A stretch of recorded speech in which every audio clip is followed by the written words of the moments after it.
Assalamualaikum warahmatullahi wabarakatuh. Berjumpa kembali dengan saya Dwi Sahendri selaku pengampu mata pelajaran pendidikan agama Islam dan budi pekerti. Mudah-mudahan kalian semuanya yang belajar secara daring atau virtual kali ini, mudah-mudahan Allah Subhanahu wa Ta'ala senantiasa memberikan perlindungan dan khususnya keimanan dan keislaman, serta diberi kesehatan dan dijauhkan dari mara bahaya.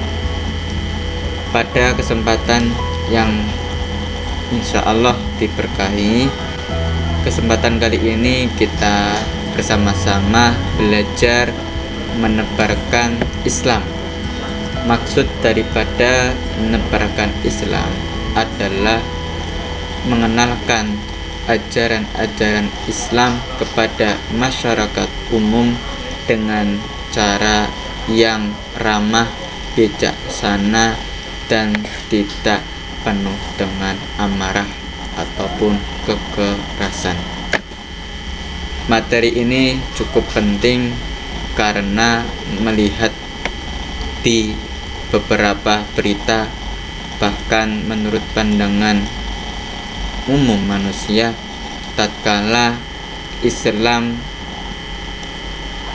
dinilai radikal, di mana ada yang menebarkan Islam dengan cara menggunakan radikal atau kekerasan seperti bom bunuh diri, kemudian ada yang menggunakan sistem hipnotis atau cuci otak, kemudian ada juga menggunakan metode yang lebih keras lagi, yaitu dengan menggunakan kekerasan.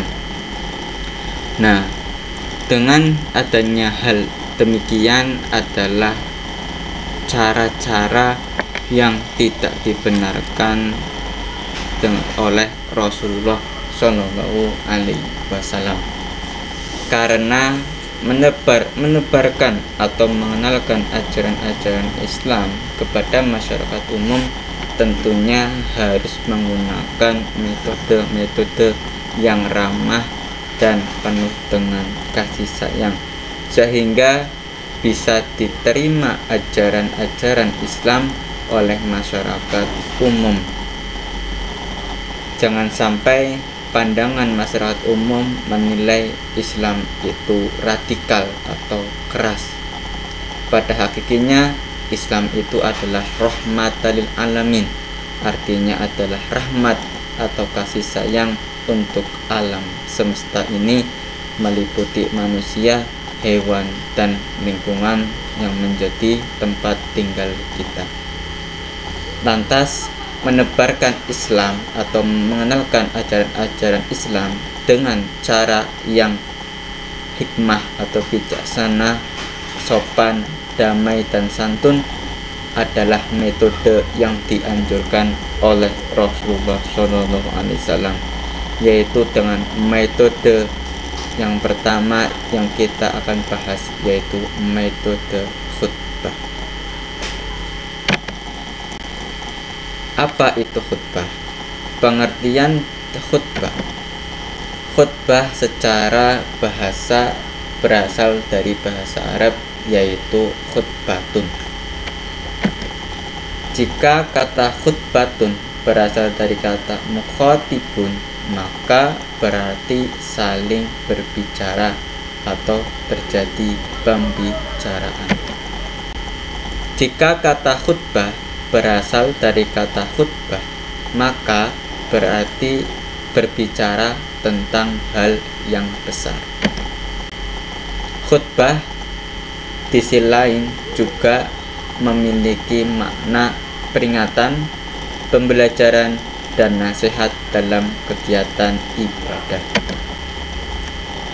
Selanjutnya, khutbah secara istilah, yaitu menyampaikan nasihat tentang takwa yang sesuai dengan perintah Allah Subhanahu wa Ta'ala dengan memenuhi syarat dan rukun tertentu.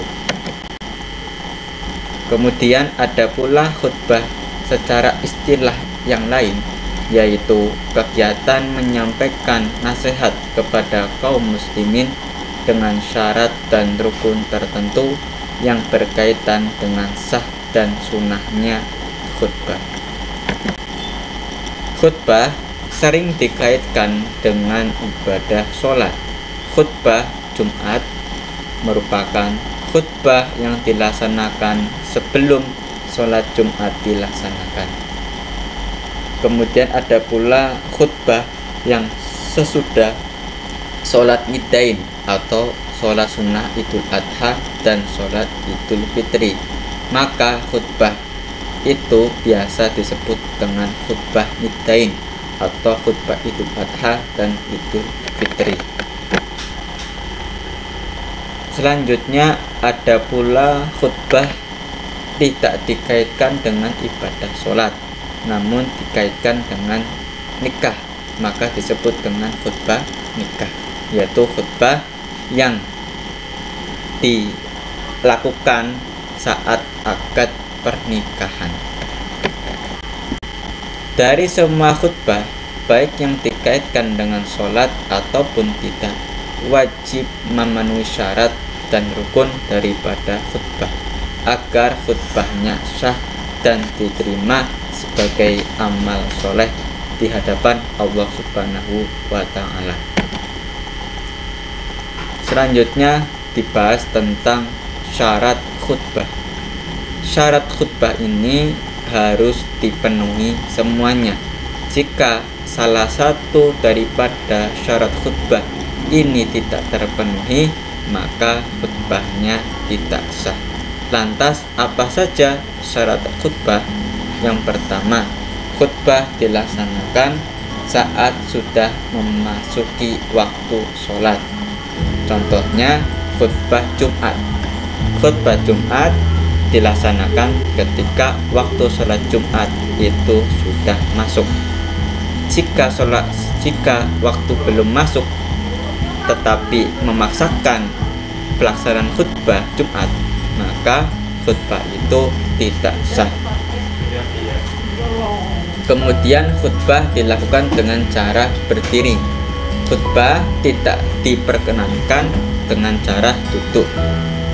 Boleh duduk asalkan dengan melihat situasi dan kondisi. Misalkan si khotib atau orang yang membawakan khutbah ini tidak mampu untuk berdiri. Kemudian yang ketiga, syarat daripada khutbah adalah duduk di antara dua khutbah dengan durasi yang tidak lama. Yang keempat, menyampaikan pesan khutbah dengan suara yang jelas dan bisa terdengar oleh jamaah.